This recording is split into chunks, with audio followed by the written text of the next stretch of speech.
welcome to the Health Daily Show. I'm your host, Chitra Nabat. Joining us today is Javier Rodriguez, CEO of DaVita. Javier, welcome. Thank you for joining us. Thank you for having me, Chitra. Javier, challenging macroeconomic environment in healthcare. Inflation, recessionary environment, depressed to negative margins for many healthcare providers. DaVita, patients having higher mortality because of COVID, increasing labor costs, some productivity issues around labor.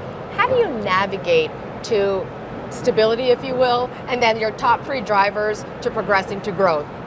Well, Chitra, as you said, it is a tough backdrop, but we think of the long term.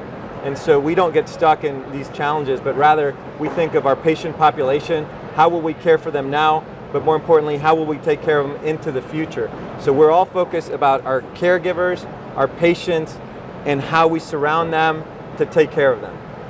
If you could tell us a little bit more about your care model, getting into integrated care, and what's unique about what you're trying to do operationally in terms of impacting clinical outcomes. We've been talking about integrated kidney care for a very long time. And the reason why is, as you know, we talk about the fragmentation of healthcare. Is it the provider? Is it the insurance company? Is it the hospital? Is it the IT?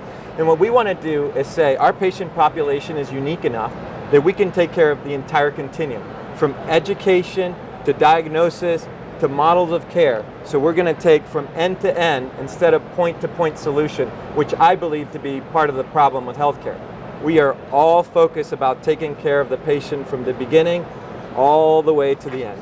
On the end-to-end, this end-to-end aspect and the integrated aspect, are there specific areas where we can expect focus and emphasis on innovation, whether it's user experience or actual clinical care or analytics on the patient? All of the above.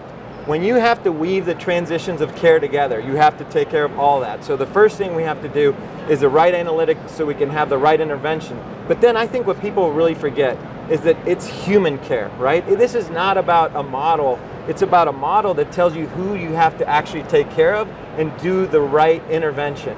And so people underestimate that. They get all excited about their AI and their analytics, and that is a piece.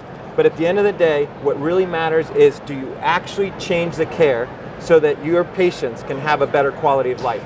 And so it's about weaving it all together. Changing the care gets into value-based care. There's a lot more hype than action around this. What do you think it takes to get to value-based care at scale? And where are you in that journey? There's a lot of hype in other segments. In us, it's not hype, it's real. We are taking care of 40,000 patients end to end. So the entire ecosystem we're going to take care of starting literally this year and on to the future. So the hype, other segments, it's real in kidney care. In kidney care, often the patient has other chronic conditions. So you're not the only person that they're getting treatment from. They're also dealing with other doctors, other specialists. That gets into this notion of attribution versus allocation. So how do you show improved health outcomes for patients to payers where it's attributed to you versus another provider? This is a real challenge. Of course, the payers have many different models of attribution, and what we're trying to do to work with the payers, and every single payer has a different way of working, is to customize to their needs. And so sometimes that's full risk, sometimes that's nesting, someone else took the attribution, but at the end of the day, we are confident that we're going to show the value because we are going to have better outcomes and lower hospitalizations, and that will be proven through the baseline and all the analytics that they have. Technology, IT, analytics are a significant enabler in everything that you're talking about, and that's a significant cost bucket for many companies, including yours. There's a lot of startups, hundreds, thousands out there, many at this conference, who say, hey, Javier, we've got solutions to make it easier for you from an analytics perspective, give you real actionable insights, and lower your technology costs. What are those attributes, metrics you look for specifically in the startups that you partner with? Well, let me start off by saying I love the energy that's here and the innovators bring to the table. What I would say is there's a little naivete on what it actually takes in the real world, and there's some amazing leaders out there. So what we need to do is literally break the commercial from the people that really want to change healthcare and be part of the solution. We've created a platform that's totally open-ended, so we can have best-in-class connect to us, and we can service our patients in that way.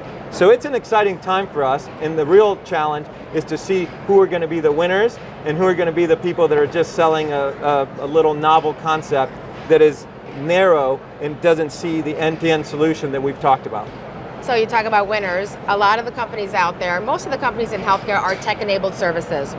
70% of unicorns to date and 80% of public exits in the last 5 years have been tech-enabled services. You've been with DaVita for more than 20 years, building, growing, scaling it through each of its iterations, evolution. From your perspective, share your learnings, the code, if you will, on what it takes to build a tech-enabled services company and get it to market adoption at scale. I think that the thing that, the difference between the success and the unicorns that you talk about is focusing on the human being. That people start to focus on the technology and the platform, and that's a piece of it. But they forget that at the end of it, that technology has to actually change human behavior and create intelligence that actually changes the way the patient is treated.